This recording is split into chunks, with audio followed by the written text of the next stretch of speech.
Hey there, guys. Good evening, everyone.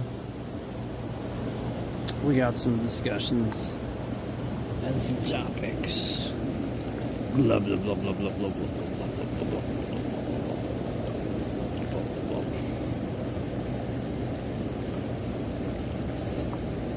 blah. We got some discussions and some topics.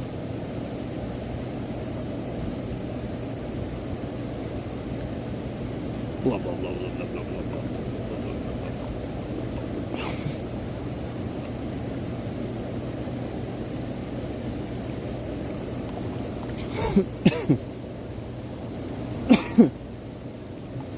I'm the wrong way. No worries. I'll just drink a little bit more juice.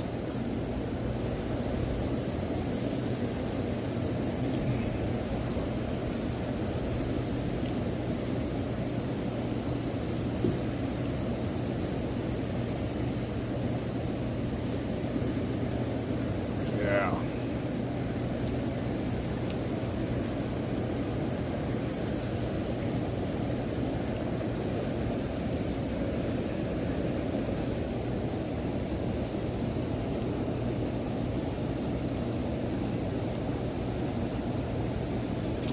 Good evening.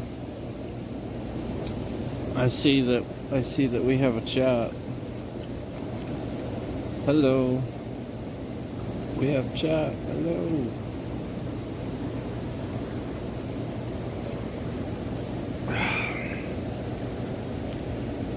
Hello.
You guys are not supposed to say fucked up shit when I'm drinking my juice.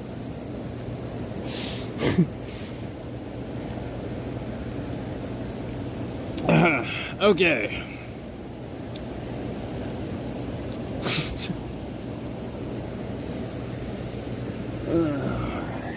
Let's put the juice down momentarily. We'll put the juice down momentarily.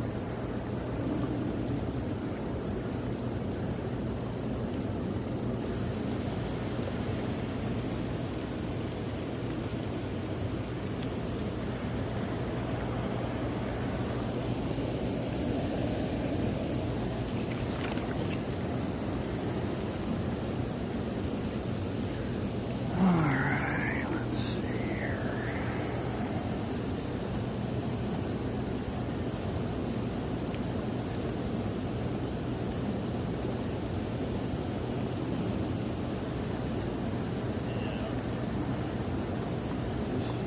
As usual.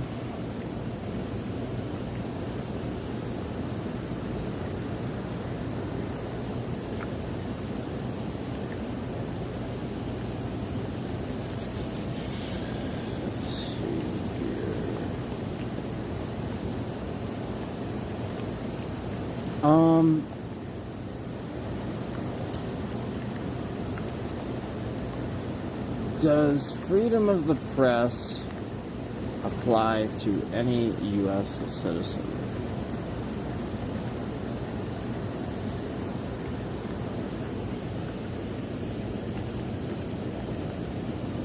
Freedom of the press as guaranteed by the First Amendment to the US Constitution, primarily protects the right to gather and publish information without government interference. This right is not limited to professional journalists or media organizations. It applies to all US citizens and even to non-citizens while they are in the US. In practice, this means any US citizen or person in the US can publish or share information, express opinions, and report news. Imagine you that. do not need to be credentialed or affiliated with a news organization to be protected. Bloggers, independent journalists, and even social media users are covered, so long as they are not violating laws, e.g. defamation, incitement, or leaking classified info without protection. Imagine that. Would you like examples of how courts have interpreted this right for ordinary citizens?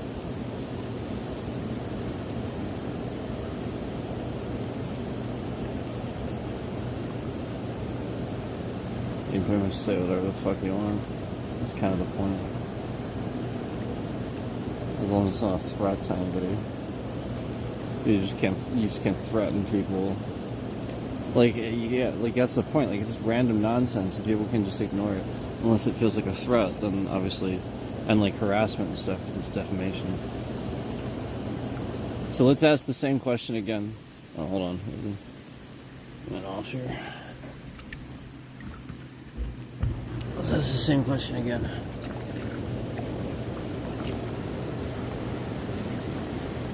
Does freedom of the press apply to any U.S. citizen?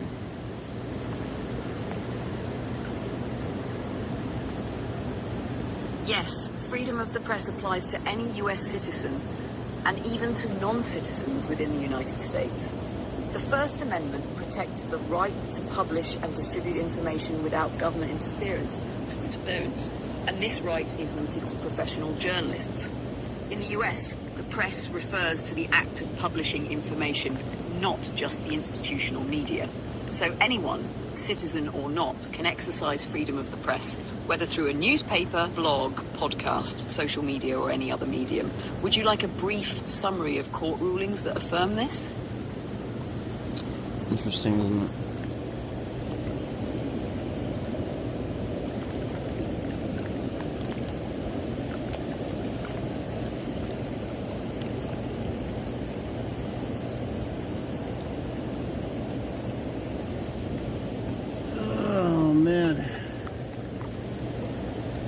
People feel that they need to, reaffirm this pretty regularly. That's pretty insane that regularly this is a misunderstood thing.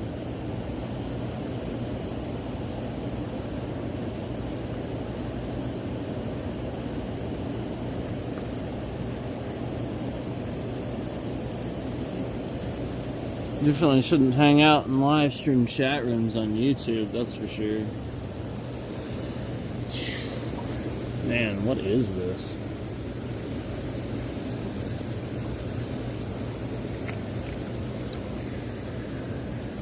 Definitely not conversation for, that age group.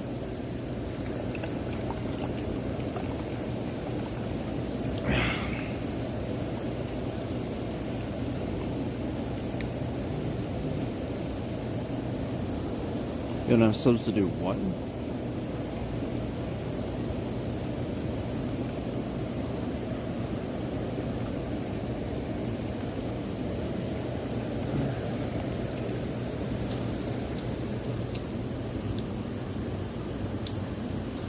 Oh man, you know what? That is definitely something that people forget. For sure, we see this a lot. That it's something that it's not. You don't have to show credentials. You're not. Basically anybody can be considered the press if you can record what's happening and stuff like that. As long as you're not using it for malicious intent, for sure. And that's how I would absolutely reasonably look at that constitutional right.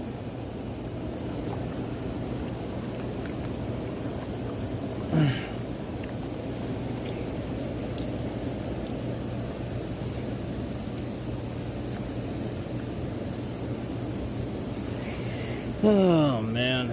So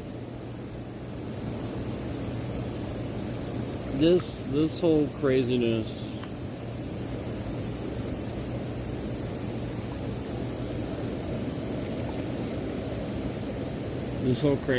with Microsoft is getting out of hand.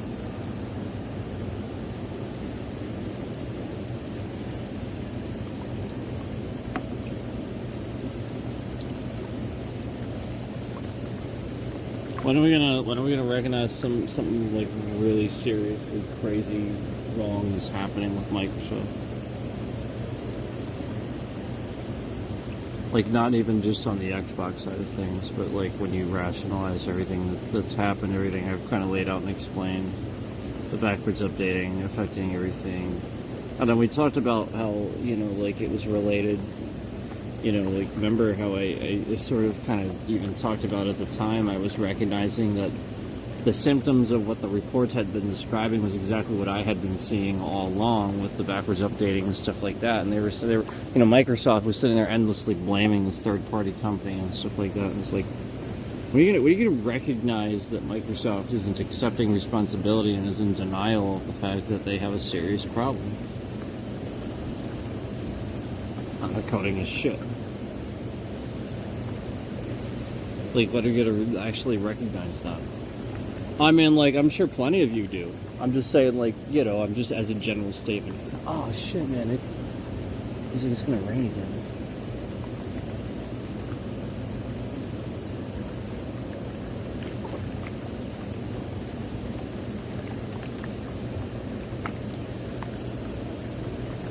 I just realized how much the wind's picking up. I haven't seen lightning yet. That's why I wasn't so concerned about it. But I gotta keep my eye on it though. Because if it starts to downpour, I just really don't want to.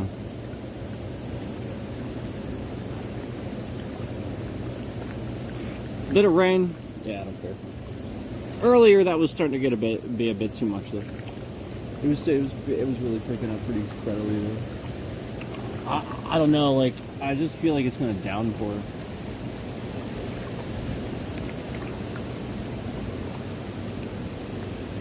It might be something.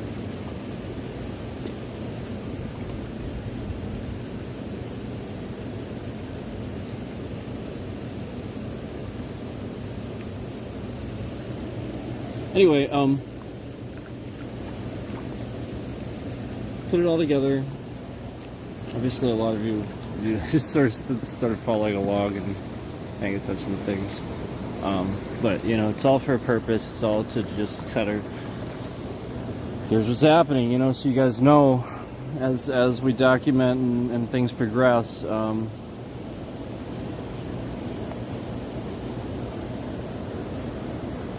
Look at the sky here for a minute and see if we can see any lightning. I don't think there is, but I just figured I would explain if you guys see a little blackness here, what I was sort of kind of looking at. That way I don't sort of kind of trail off from what I'm saying. You're like, what's he doing? I'm actually just actively trying to pay attention. If I actually see like flashes in the sky and stuff, I'm getting out of the water.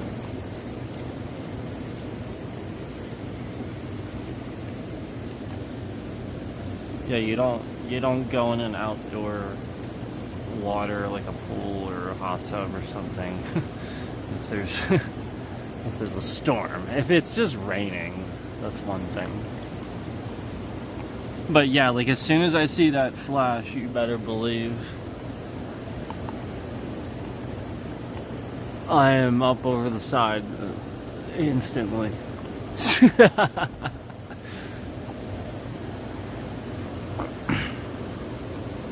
Yeah, I don't see any flashes. That was a solid, about a minute we were looking up there.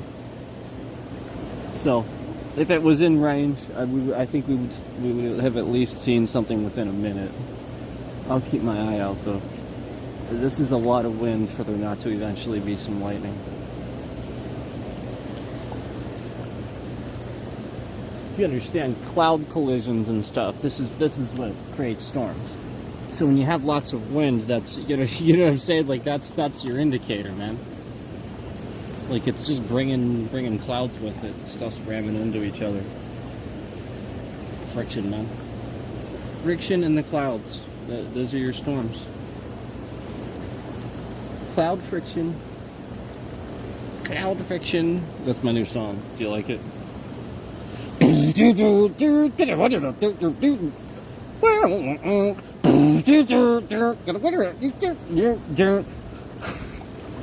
Cloud friction.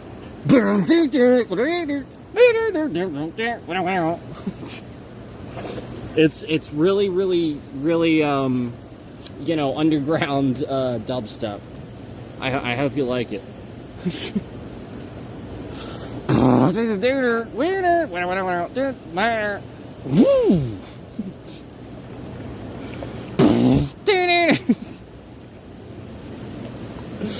Oh my god.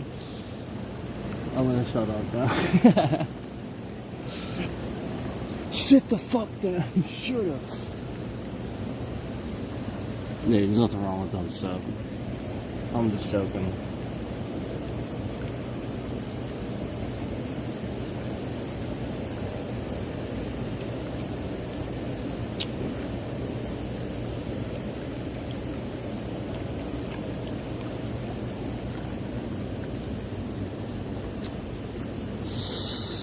Whoa, whoa, whoa.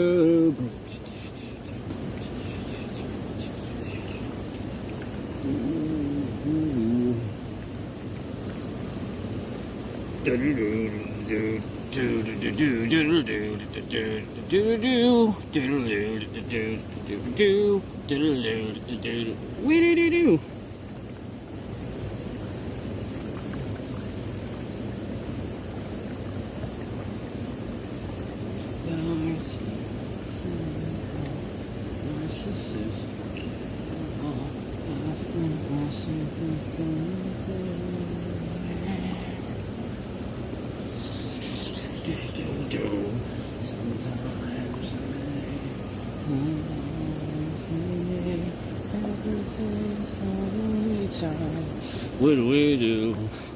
Ocean, I can't escape.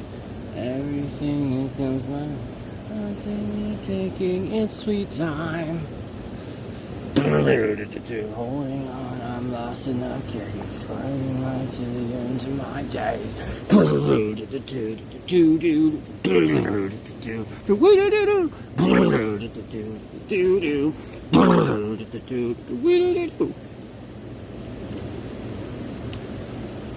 It's a good song. Korn's dubstep days.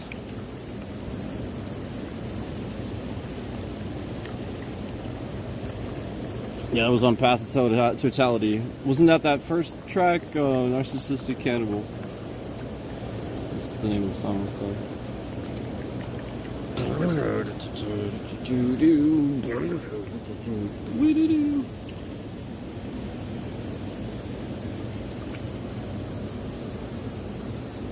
Oh, man.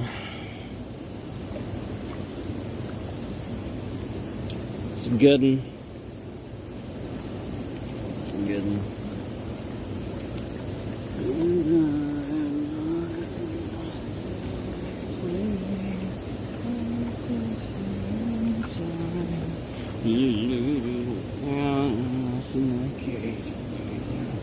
To my fucking diaries. Oh man, you gotta love Korn. Korn and Disturbed should get together and do something not freaking epic with it. Oh my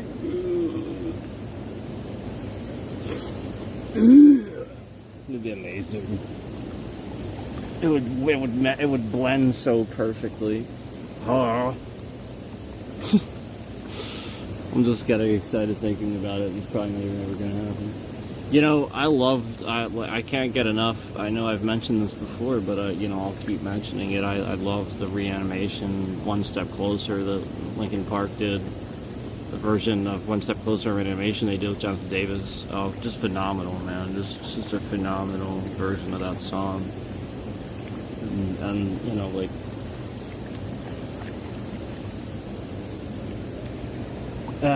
Chester is irreplaceable.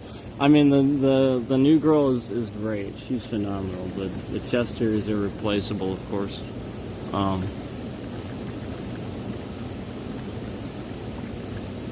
And that was just such a phenomenal piece of art, in my opinion. That song, One Step Closer with Jonathan Davis from an animation. That's amazing, amazing stuff.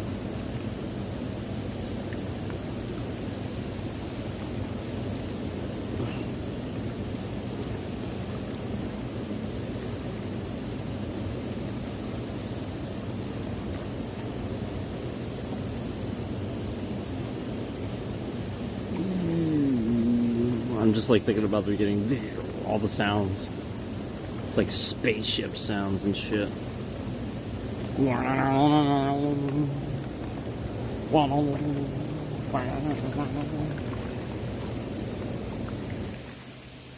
And then eventually the drums kick in.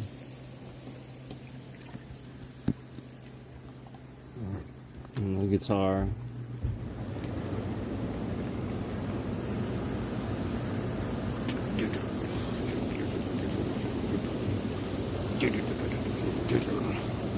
And it's like, and it gets all quiet again. It's like, and then it just right away, just snare drum. And then Chester's amazing vocals. I cannot take this anymore. I sang everything I've said before. Oh my god. I gotta park. We gotta park. No.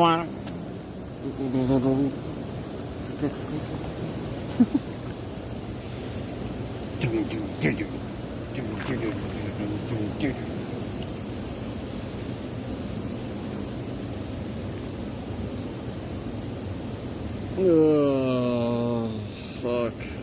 102 degrees, man. It is warm. It is warm. It is not frigid, that's for sure. But yeah, like, that's a great song. Then Jonathan Davis, don't forget to listen for him. He comes in like a good 2/3 of the way through, but boy, does he come in strong.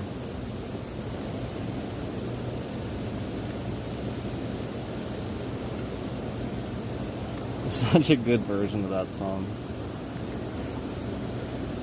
So yeah, if you like Hybrid Theory and you can't get enough of it and you want to hear another version of it, personally, I think probably a lot of you never went and listened to Reanimation.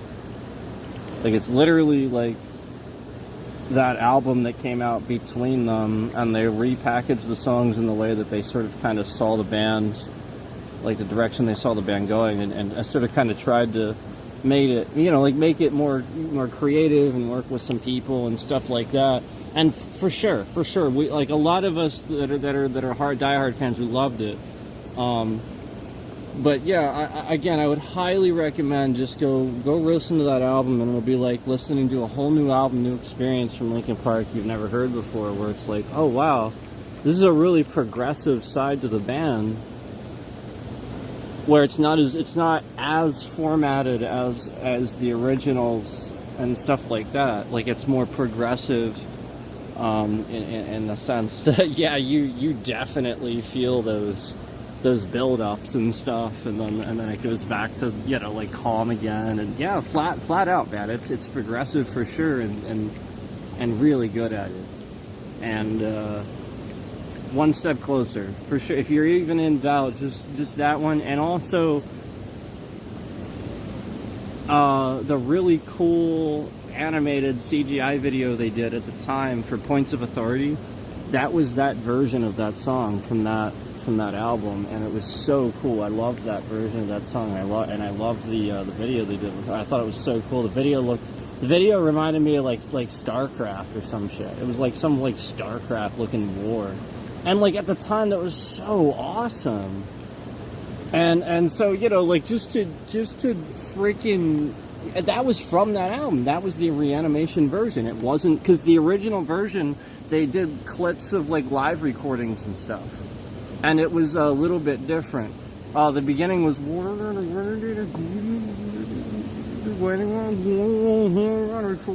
it's like this little thing that put, and then he goes, forfeit the game before somebody else takes you out of the frame, and put your name to shame, cover up your face. You can't run the race, the pace is too fast, you just won't last.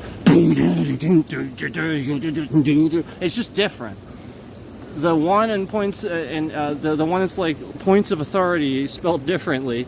The one that's on the other one, the song just starts with the rap, with Mike Shinoda, forfeit the game before somebody else takes you out of the frame, and put your name to shame, cover up your race. Because it's like you hear this slight little like, but then like he comes in and just starts rapping, and it's like sort of electronic. And I don't know, I just like the way it sounds. I really liked that version. I really did. And it was heavier. It sounded heavier to me. I always liked the heavier stuff, and I really liked that version, and I liked all the other versions on that album a little bit better just because they were heavier for the most part. I mean, some of them I liked on the other albums, the other album better, but not all of them. And you know, it really was just, in my opinion, a more evolved, progressive version of the even originally truly to sound, arguably, before they cut it all up and stuff. But you never know. You never know. That's just my interjection, possibly there at the end. But for sure, I know that definitively this was their inspiration for, you know, like essentially Meteora. They were testing the waters. Can we keep going with this hybrid theory and stuff? And nobody listened to it. So you wonder why Meteora sounded the way it did, and they progressed the music and changed the style each. Yeah, Meteora was as different they could be from Hybrid Theory, but still sounding like them, and it was perfect. Meteora is still my favorite, but yeah, for sure, it wasn't Hybrid Theory, and it wasn't supposed to be. And that's the point behind Linkin Park. They don't release any one album that is exactly like the other one. And so that's why it's like annoying when I hear people that are kind of into music and they tell me every song sounds the same. I truthfully have no idea what they're talking about. Because you're talking about a guy that sits here and dissects music, is a musician, has been, you know, doing this. I've been doing this. I was a freaking...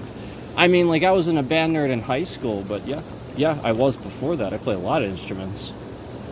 Legit. And you know, I mean, it was always something that was ingrained. I was in chorus, I sang and stuff. I just always did it. So, like, you're talking to somebody that was always into it and could always do those things and stuff like that. And you know, like, I don't know, I just feel like I have a say in that too, you know? So, I'm just saying, like, Anyway, my point is that the albums definitively sound different, and I don't think that they sound too much alike. I think that Linkin Park just sounds like Linkin Park because they have a sound, and they stayed true to that while, in my opinion, still evolving their music and throughout the course of their career. Much like other bands did. Which is why they're still around. Can I be honest with you? Do the bands that put out the same album every album, do they survive? Is that what you want to hear?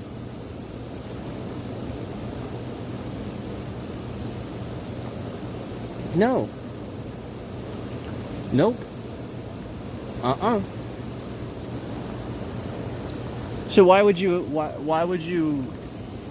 is there like this big thing online and stuff, and you can find all these hits and stuff, on people sort of like way back in the day never shutting up about Hybrid Theory, and Linkin Park never just releasing yet another album that was enough like Hybrid Theory to keep the fans interested and stupid shit like that, man. Why is that? Well, because people blame their anger at the thing that actually sometimes relieves it. Like let's say they have like they just point it at a direction. Like it doesn't have any aim. It just, you know, like these people, that's the point. They're listening to this too much and they're just unhappy with it. You know, they need to do something else with their freaking time. Like, they're not looking at this like an art form. Like, this is these guys' band, this is what they do. I personally think it sounds amazing. And so for you to sit here and nitpick and think that it doesn't, you're just wrong, man.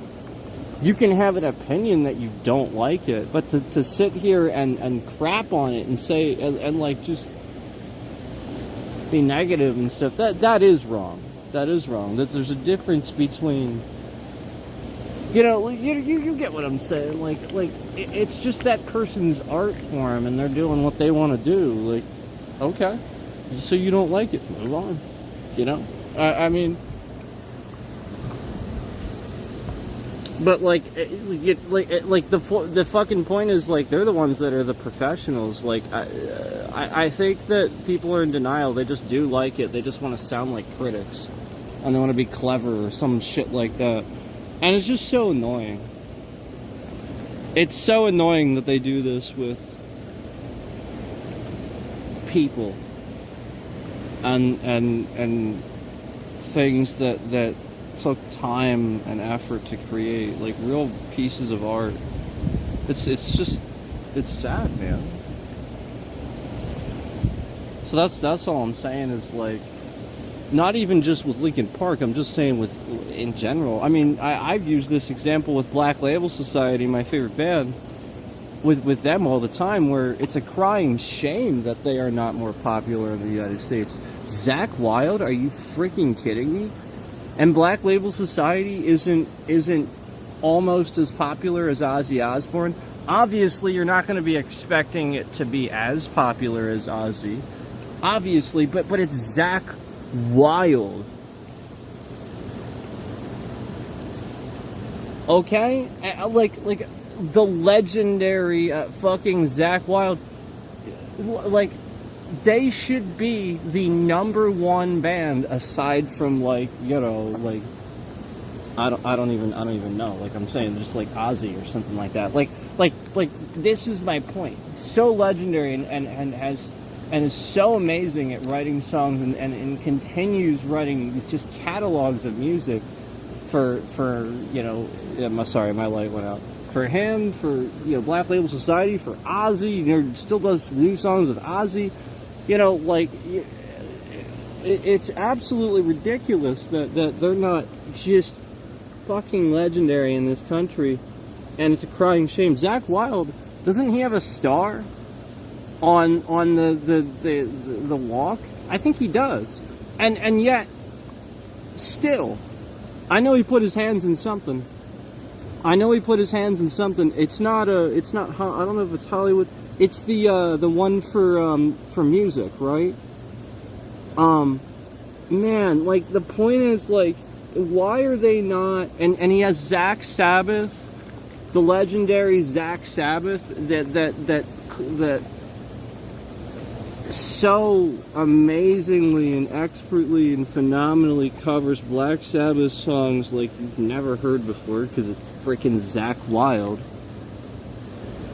And then you have another legendary drummer, the guy that played with freaking, I think he played with freaking Danzig. Like, you just have such legendary, epic musicians and songwriting capability, and they're not just everywhere. It's a crying shame, man. It really, really is. The Gallows was really good. That's a new one from Black Label Society. The Gallows.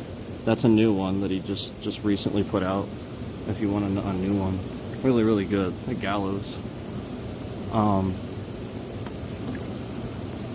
But like another like sort of newer one that was really good, that was like kind of slower. If you want like more of a mellow tune or something like that, not necessarily slow but mellow. Go listen to Blind Man. That's another good one, Blind Man.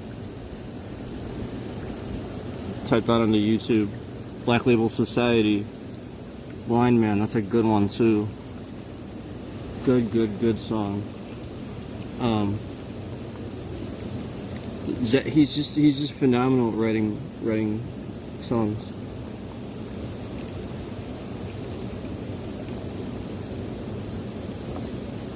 If you want to hear a song from Black Label Society that brings tears to my eyes almost every single time I hear it, listen to a song called Rust from Black Label Society. A song called Rust. Rust. R-U-S-T. Rust. From Black Label Society. Oh my god, it's so good. Hey Colin, what's up? Hey Scott, I see you guys. Little Caesars featuring Mango Rush Mountain Dew. You know, I actually kind of like Little Caesars, I'm not gonna lie. I actually kind of like Little Caesars, I'm not gonna lie. We don't have enough around here. We need more. I need a Little Caesars. I would go all the fucking time. I need to find a Little Caesars around here. I need to find one. Thanks for reminding me of that shit.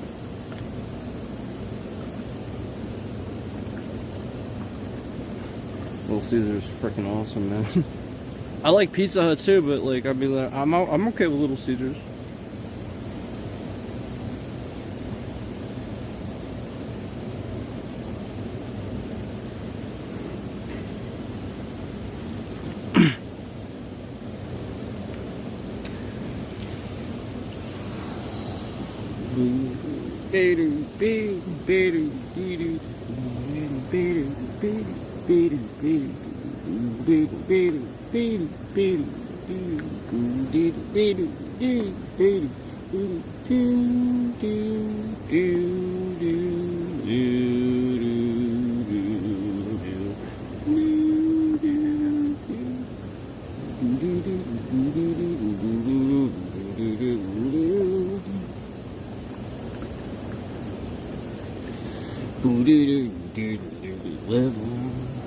Fighting, just as long as I can share it all with you. Yesterday, today, tomorrow, come rain, come shine, and back the beginning in between till the end of time. All that shines turns to rust.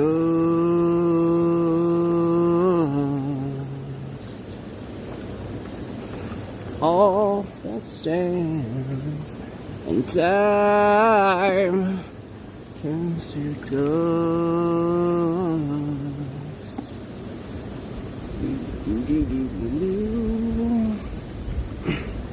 Blue as above, so below. You ain't no fool, and honey, I'm damn sure that you know. Yesterday, the day, tomorrow, come rain, come shine, and back the beginning in between to the end of time. All that shines turns to rust. I think I'm going up too high there for what key I'm singing, to be honest with you. All that stands time turns to dust.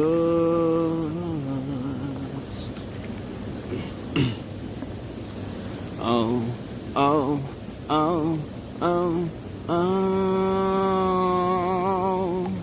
oh, oh, oh, oh, oh.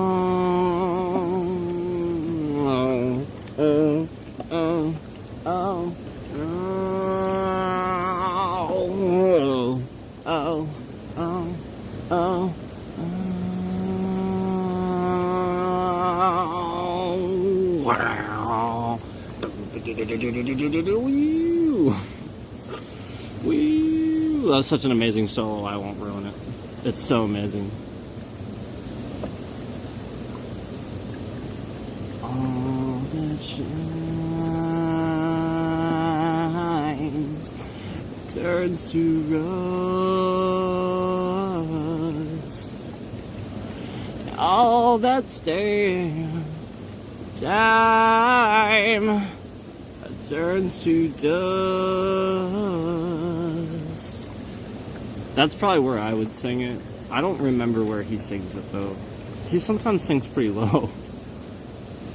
I would probably sing it there though. He sings high though too. Like he gets up there, man. He is such a good vocalist. People really underestimate him. And there's nothing fake when he does that live. I promise. Yeah, like when he'll use a slight echo, but that's it. Seriously, he sometimes, but it's only for like huge events and stuff. He really doesn't always use it. It's usually just completely raw vocals with him, which you gotta fucking respect, man. A lot of people don't do that. Draymond does it. Draymond does that though too. It's usually just, yeah, most guys though use like some sort of, it just sounds cool. You know, it's like, it'd be like using a metal guitar without distortion or a distortion pedal or gain or something. Like, of course you wouldn't fucking do that. Like,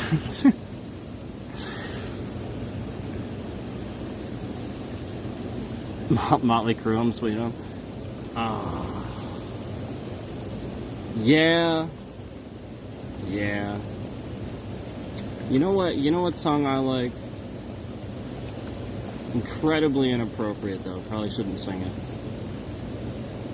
A lot of those songs by like those bands, you know, like the lyrics at the time, like you just sing it now, it's like, jeez, man. I didn't even really listen to the lyrics, you know, growing up a lot, and even now, like a lot of times, like depends on the band, but you know, I'm honestly listening to the rock, truthfully.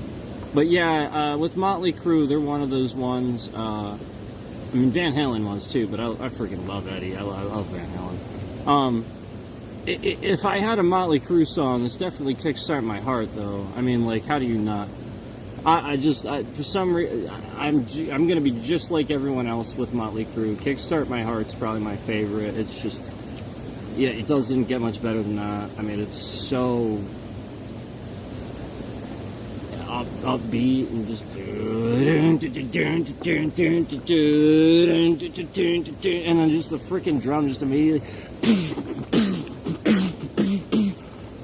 and it's just so in your face immediately, and it's just,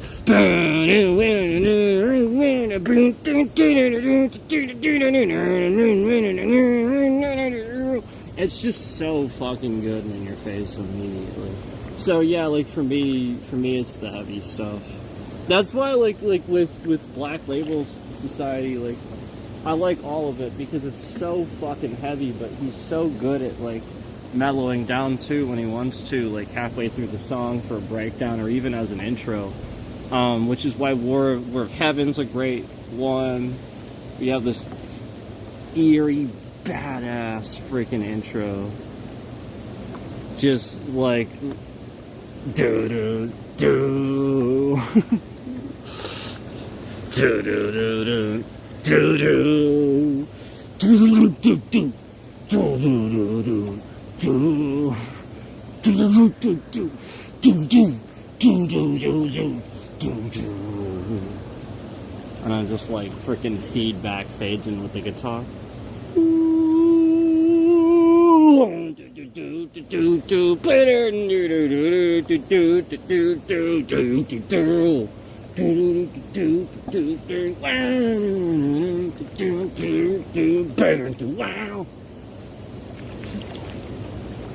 Start off with Terror and Persecution. I think it starts over. Terror and Persecution. That's one where he gets really fucking up there. That's my favorite album, Order of the Black. But it's so freaking heavy. I like that one. And Godspeed Hellbound. Southern Dissolution. It's so good.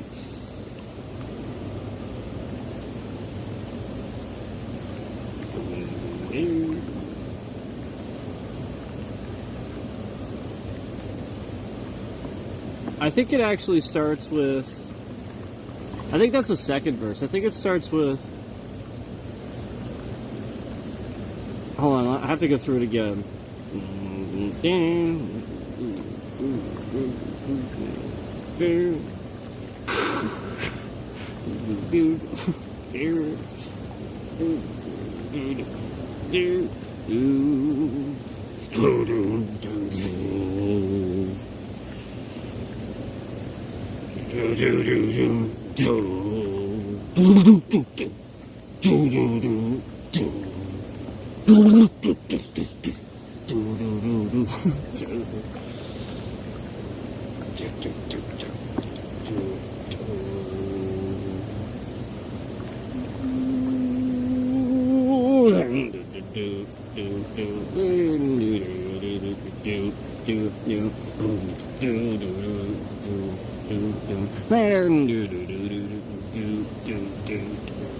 The thrones of extermination on the coast of creation, the ruthless hate from within.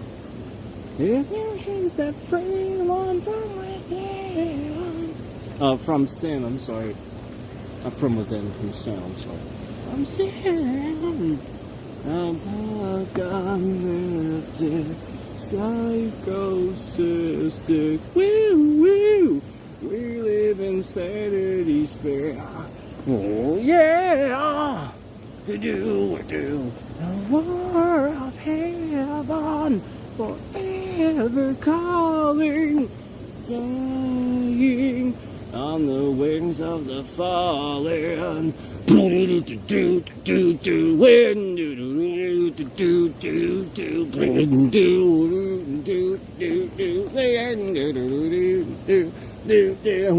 new terror inversion.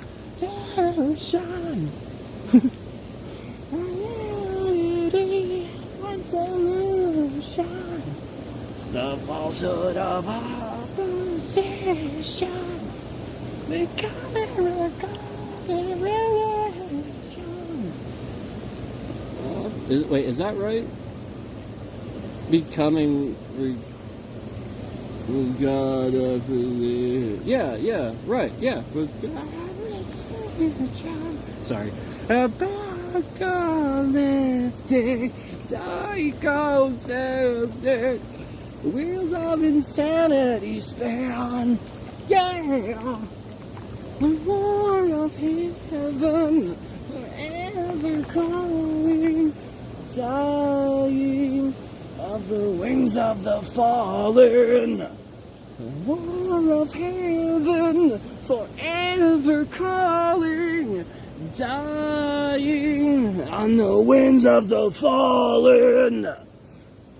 Follow me down, follow me down, follow me down, you follow me down. Wow.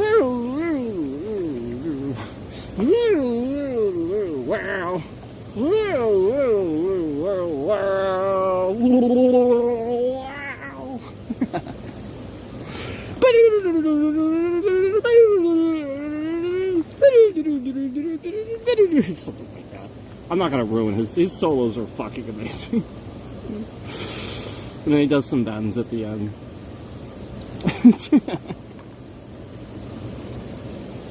He'd probably laugh his ass off if he heard it at the end. Oh my god. And then it's just the same for the outro, the War of Heaven. Chorus outro.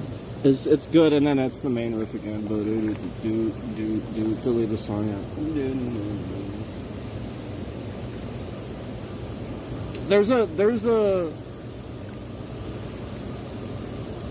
There's a really awesome breakdown in, like, if you love heavy songs that just stop and then go to slow for like a little bit. Listen to Godspeed Hellbound on that same album. It's called Godspeed Hellbound by Black Label Society. You know why? Like, it's one of the heaviest, like, just flat out heavy metal songs. Like, it's just so in your face. And then, like, yeah, halfway through, it's just gonna stop, and you're gonna hear an epic breakdown. And it's just delivered so well. Like, the music just sort of kind of stops. But then there's this really, really, really dramatic, epic breakdown that just really brings that first part of the song into the solo and carries it into the solo. And then the solo just takes it straight into, like, as soon as the solo is so fucking epic and has so much build up and energy, it doesn't need to be, it has just so much of the solo doesn't even need to be great, and then it's one of the best solos you've ever heard him do on a record. And then it's just immediately back to business. It's just immediately back to business for your mosh pits right after the solo. And you're just like, oh, thank you. You're just like, thank you. Zakk Wylde is a gift to mankind. You're just like, thank you.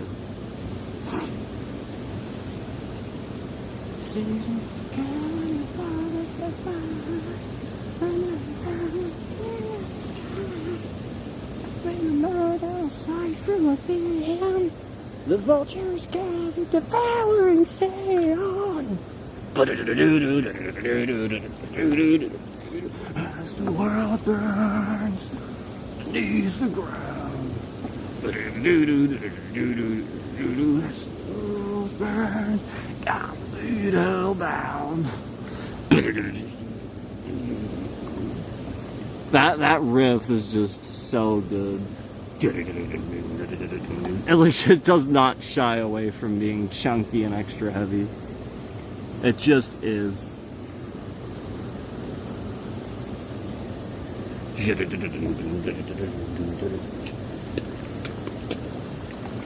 Very, very similar in feel to you know, these songs definitely get inspirations for sure. I mean, like, you feel the inspiration and stuff. It's definitely a Zakk Wylde. You know, he is very good at the fast-paced stuff. He will surprise you. The dude does not shy away from some fast-paced. Listen to Destruction Overdrive, man, and then try to cover that at the same tempo.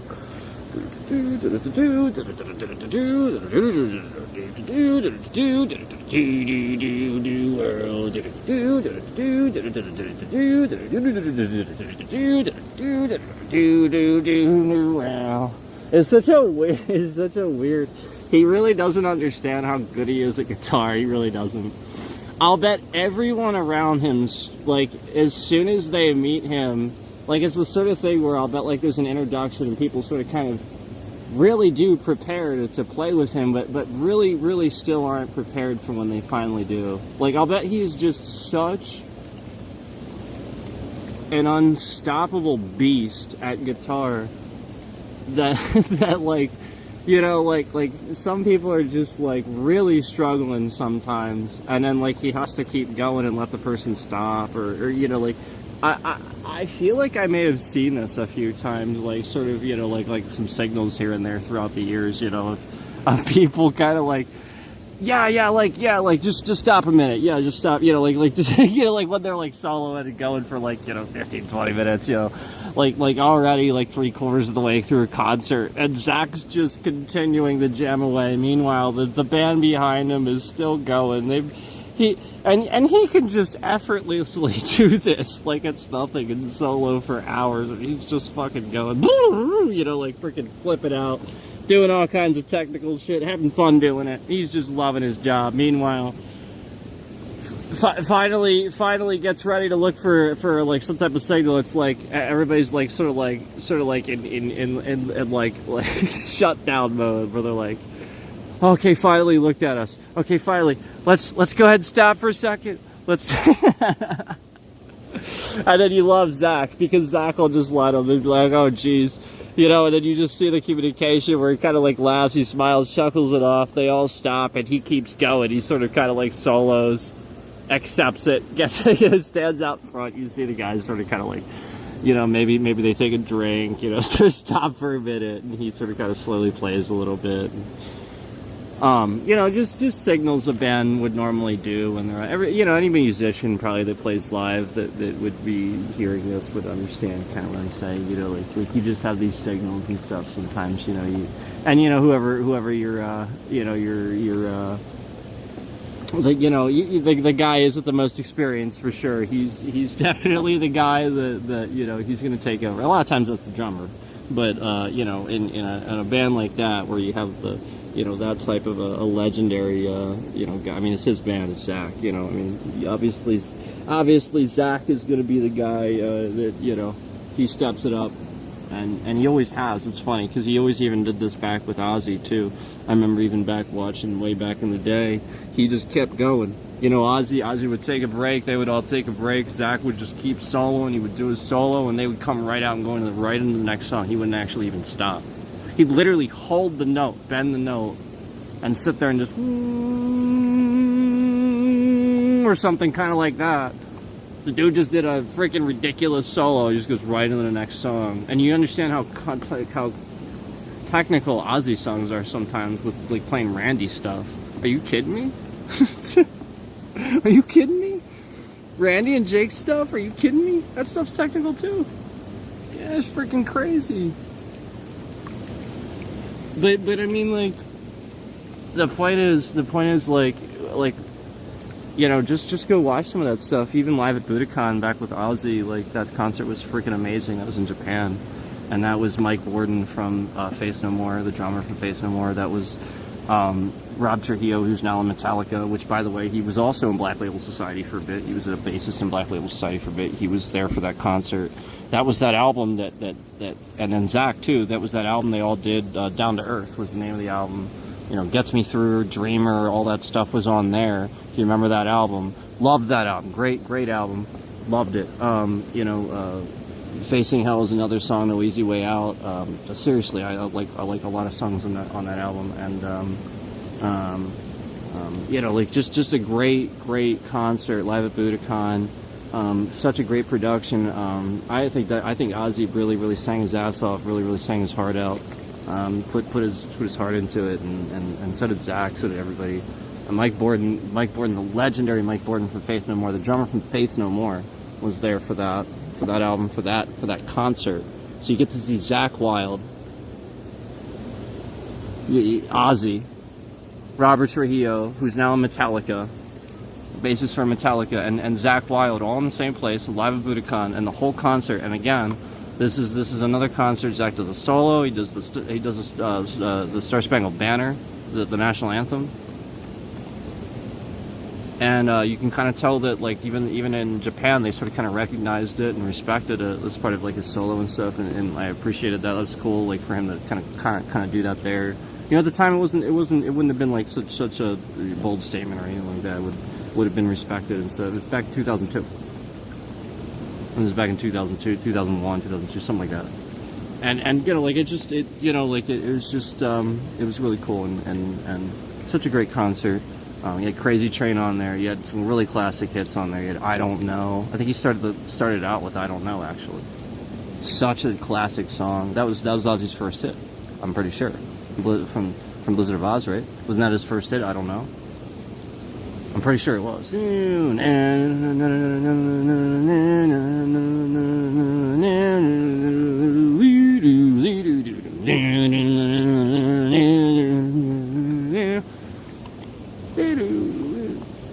Look at me and say, yeah, you lose our minds all day.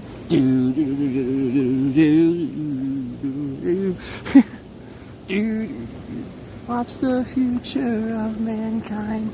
How do I know I got left behind?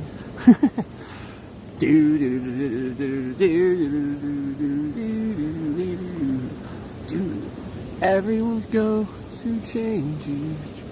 Looking to find the truth. I think I could have skipped some parts. Look at me for answers. Don't ask me. I don't know. I need to listen to it again.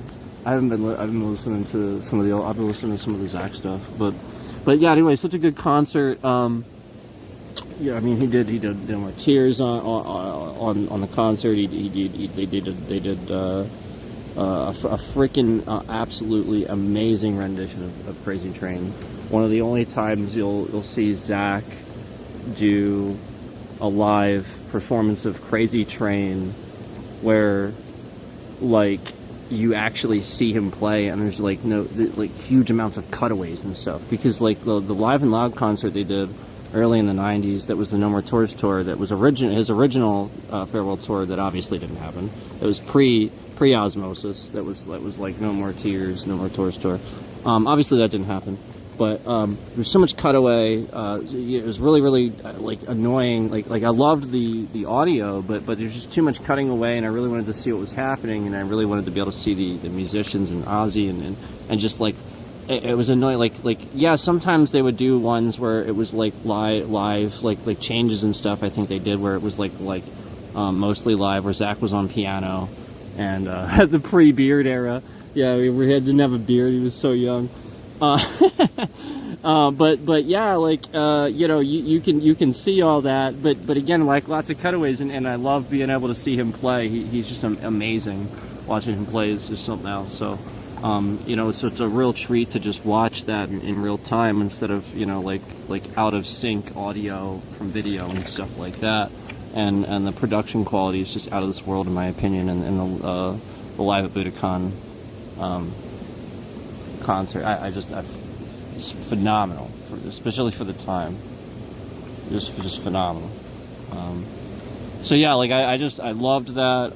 The audio CD is out there too. You could buy the audio if you really want to.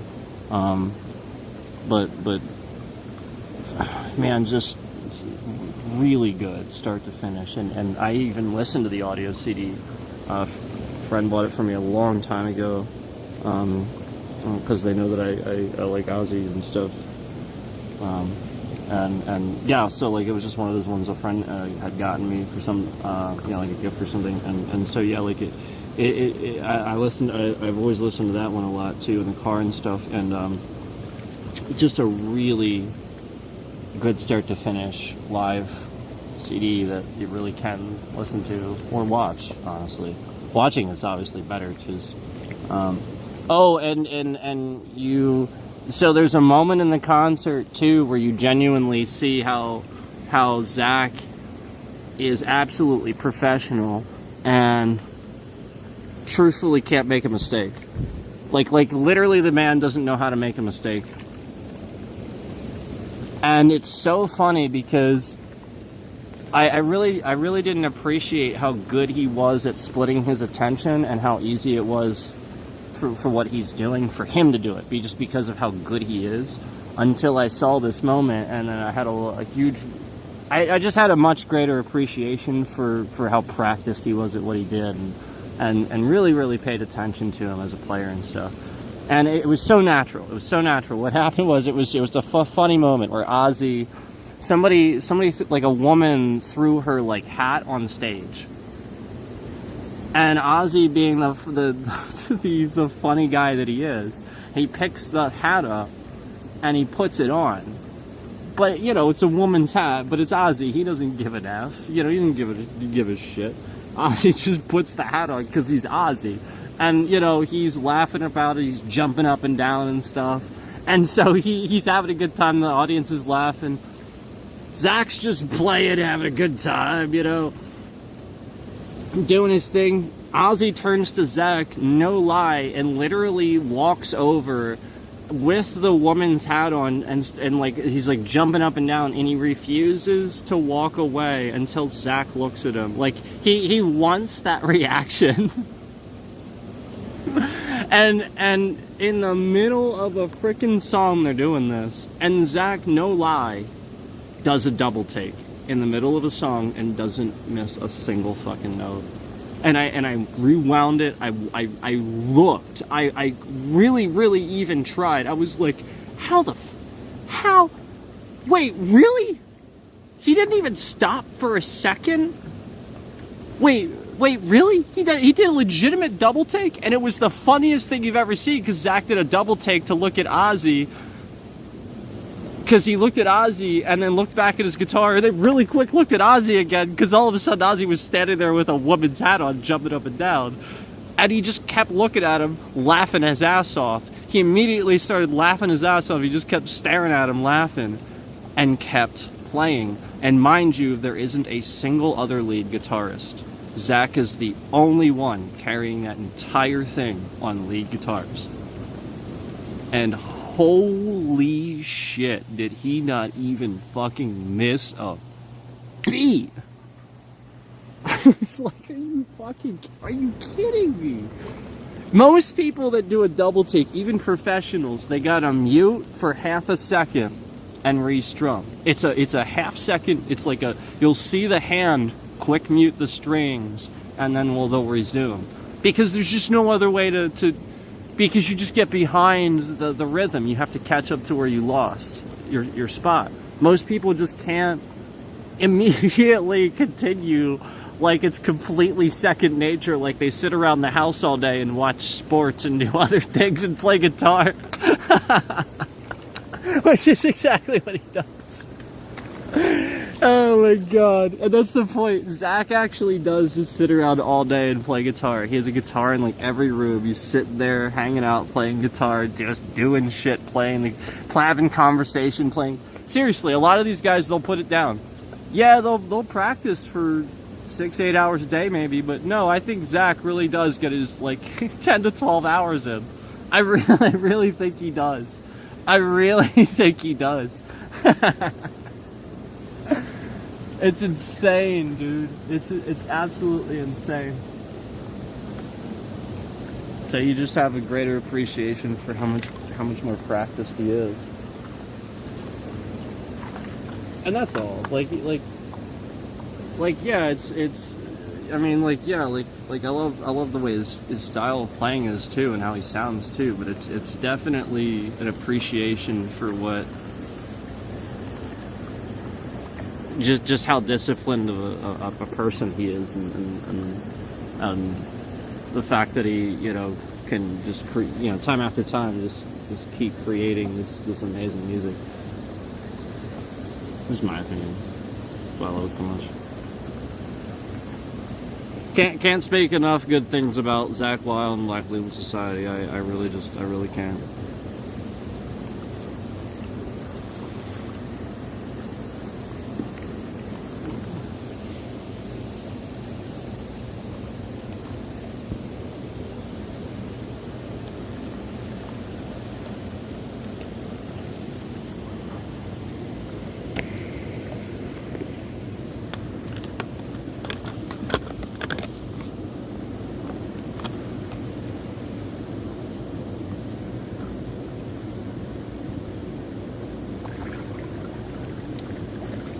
Sorry, I know it's lame without the light.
that. I had to blow my nose like 10,000 times. I had to blow my nose like 10,000 times.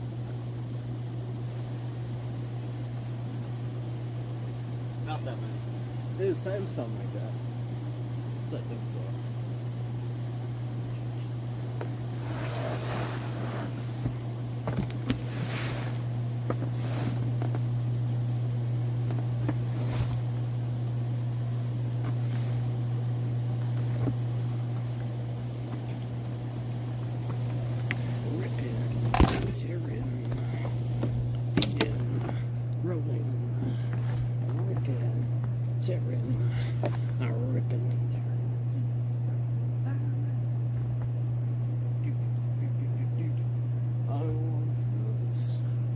More than you know.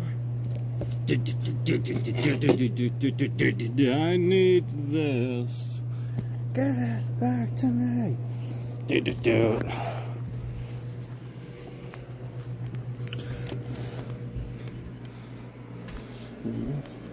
Leaving, I'm falling, I'm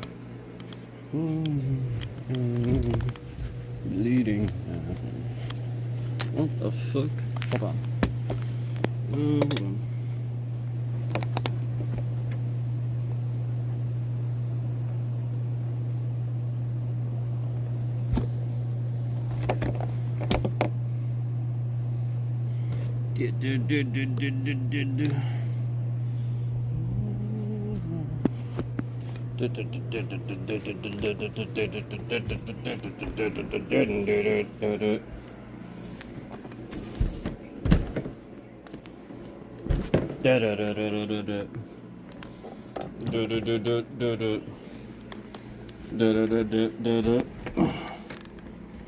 Ripping, tearing, eating, growing, ripping, tearing.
Oh.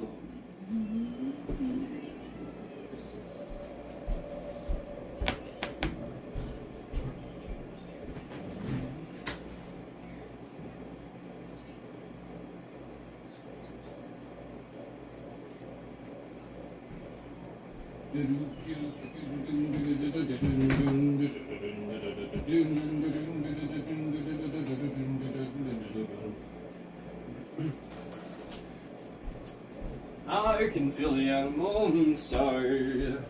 My result is weakening. I'm really cold sun.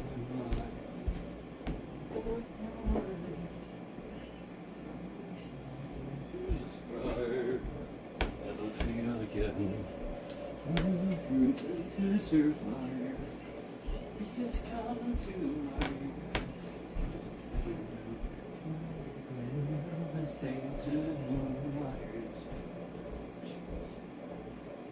On this night, for the animal soul is mine.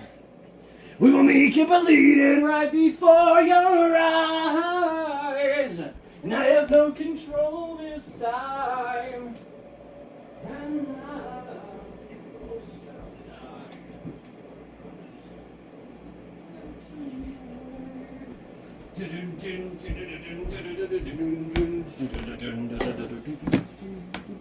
I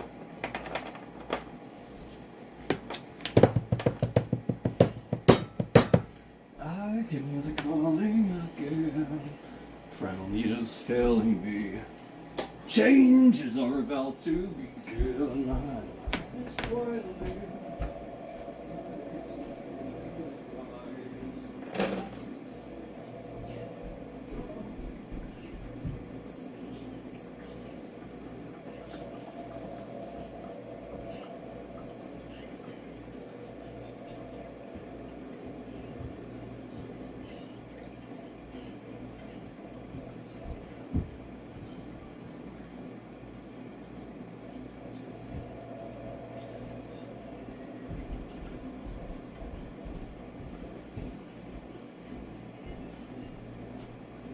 Darkness night,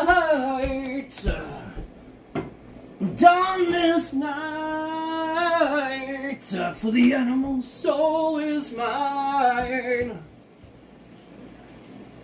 We'll make him believe it right before your eyes, right before your eyes.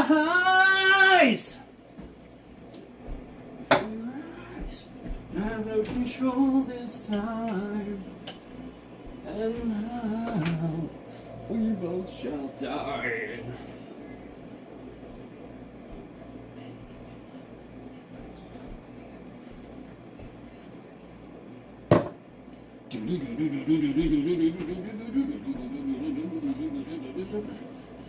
I'm back in my mind again. Really good.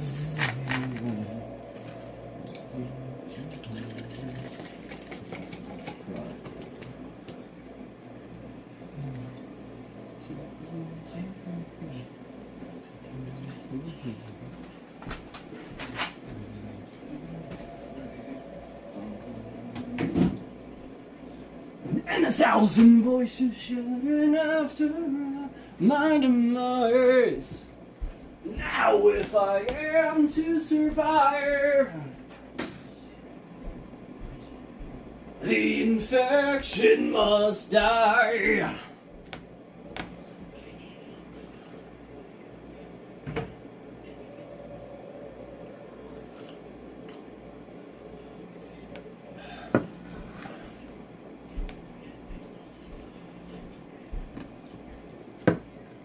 Oh man.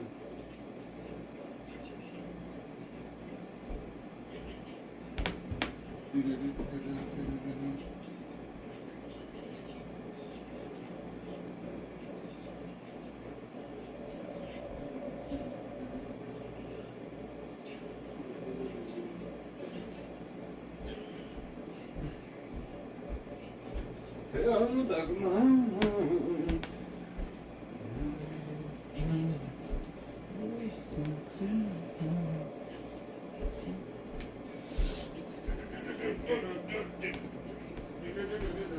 I lost my place, so I'm trying to.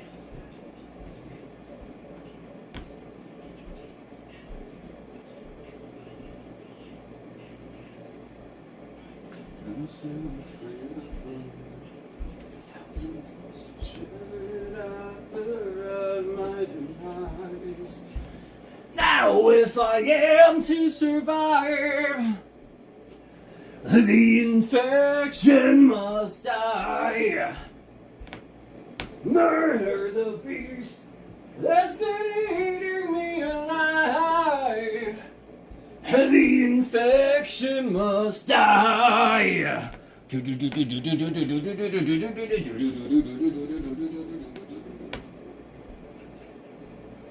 Nothing left but a broken man, terrified of everything. Nothing left but his foolish pride, his found memories slowly died then. As he walks alone, still a prisoner in his home, ready to allow the dark to penetrate his broken heart. And I'm still afraid of the lights. And 1,000 voices sharing after at his demise. Now if I am to survive, the infection must die. Murder the beast that's been eating me alive. The infection must die.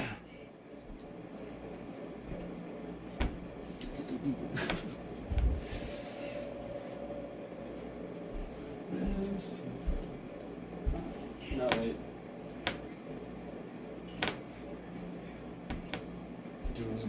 Do. Now we fire to survive. Do. The infection must die. That's been eating me alive. The infection must die. And this is where I draw the line. This infection must die. Give me release from the demon of mine. The infection must die.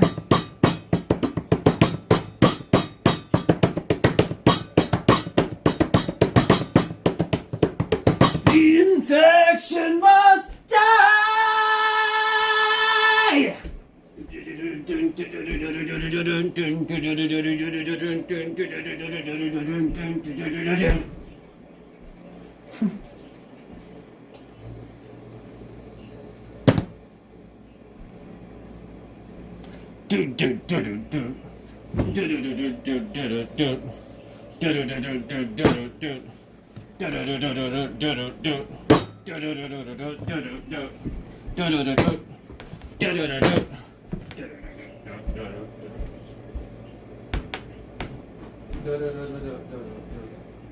Infection must die.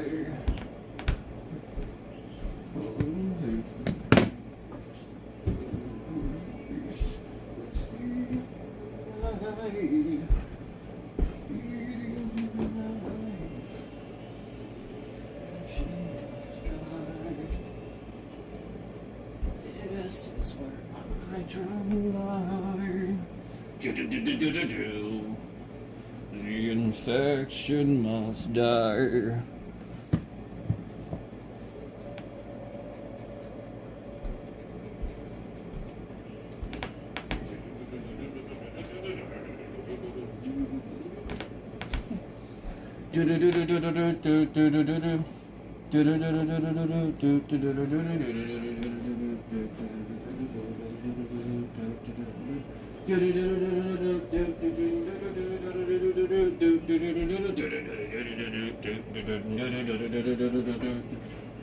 I'm still afraid of the light. And 1,000 voices shouting after my ears. I love the way he can do that with his voice. Can't do it as good as him. As well as him.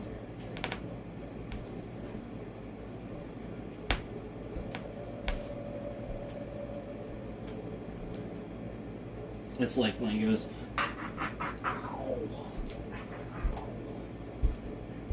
it's just,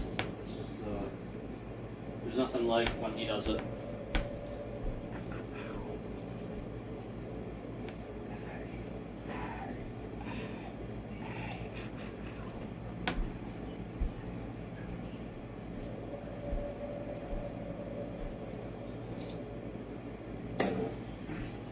Here I come, dropping plates on your ass.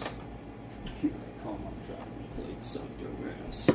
Here I come, I'm dropping plates on your ass. Here I come, I'm dropping plates on your ass. Plates on your ass, bitch, plates on your ass. Here I come, I'm dropping plates. Plates on your ass, bitch, plates on your ass. Here I come, I'm dropping plates.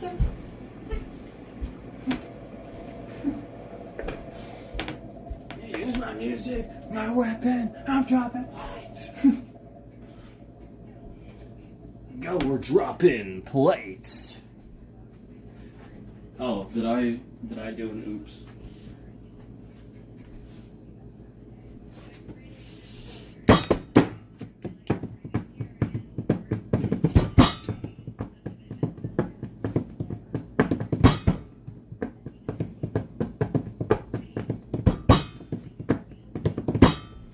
Wow. Do do do do do do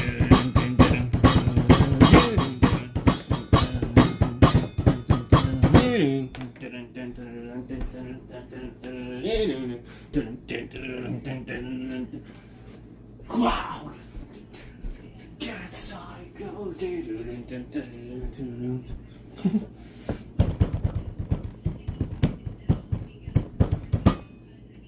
I wanna get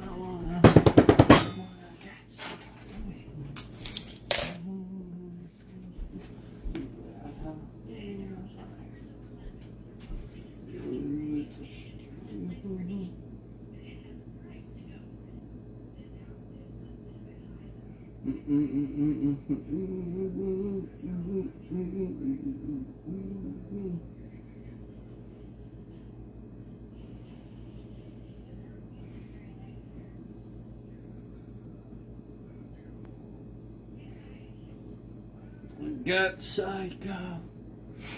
I wanna get psycho. Get psycho.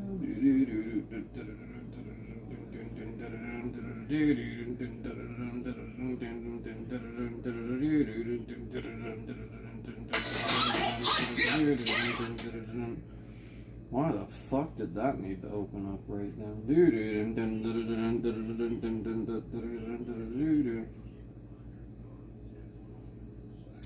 Get psycho.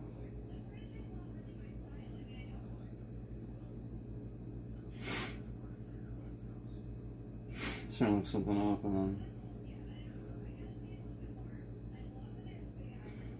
I should probably get going. I was just trying to look something up really quick.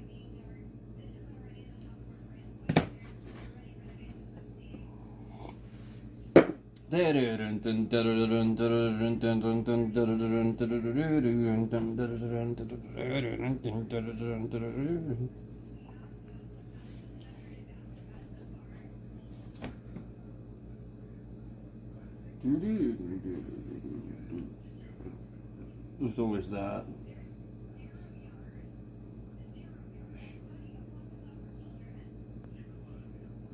Everyone remembers that one.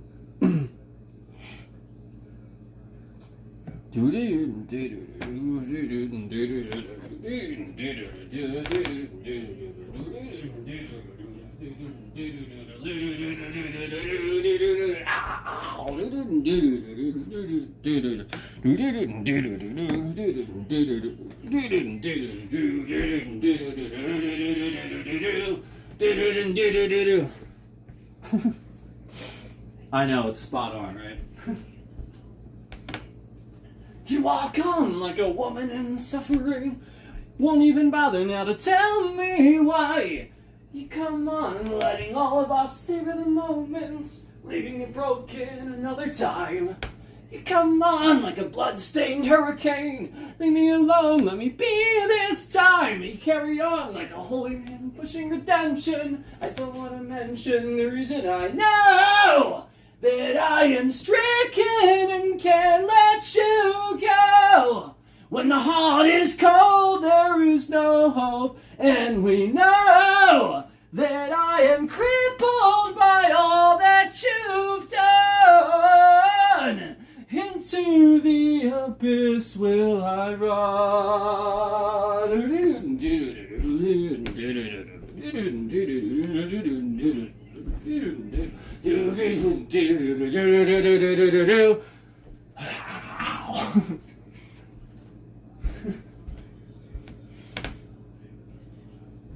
You never know what your you don't know what your power has done to me. I want to know if I'll heal inside. I can't go on with a Holocaust about to happen. Seeing you laughing another time.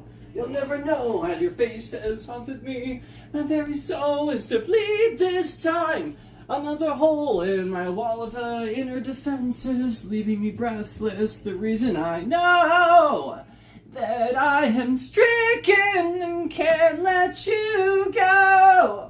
When the heart is cold, there is no hope, and we know that I am crippled by all that you've done. Into the abyss will I run.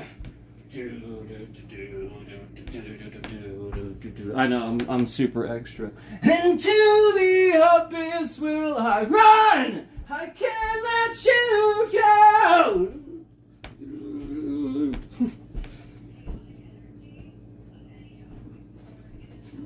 violin solo. Whoa, you walk on like a woman in suffering.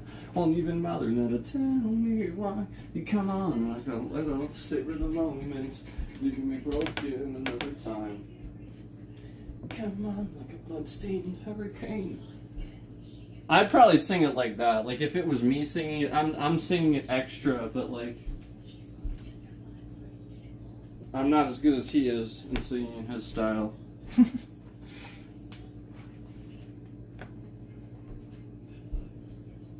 But yeah, it'd probably be a little closer to Chester's style if I were to sing that one. It would be more, yeah, it'd be more like that, more tenor. Just to try not to have to yell those parts. Because he like really gets up there with some of those, and you really have to push some hair, so that's better just to try to sing them.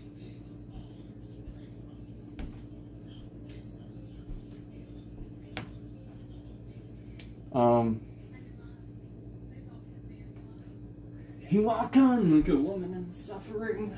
Won't even bother to tell me why. You come along like all of us savor the moment, leaving me broken another time.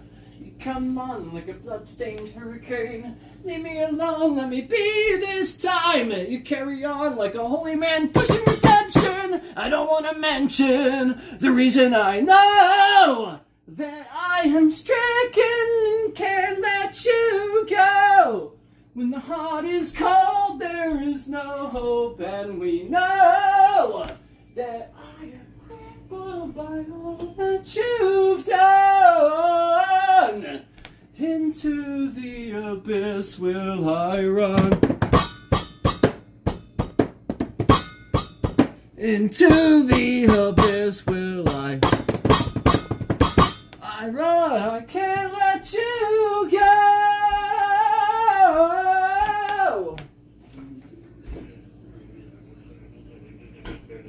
Yes, I am stricken and can't let you go. Ow.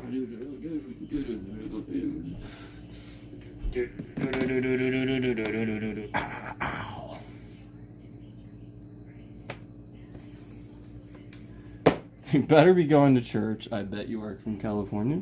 No. I'm just singing a song, bro. Anyway, I better go, actually. I do need to get going. So, thanks for watching. It's good to see you, Kurt Cobain. Unfortunately, I gotta get going, man. Good to see you guys.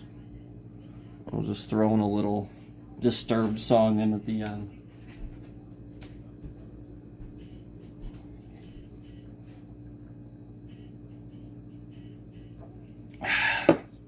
Thanks, guys. Gotta go.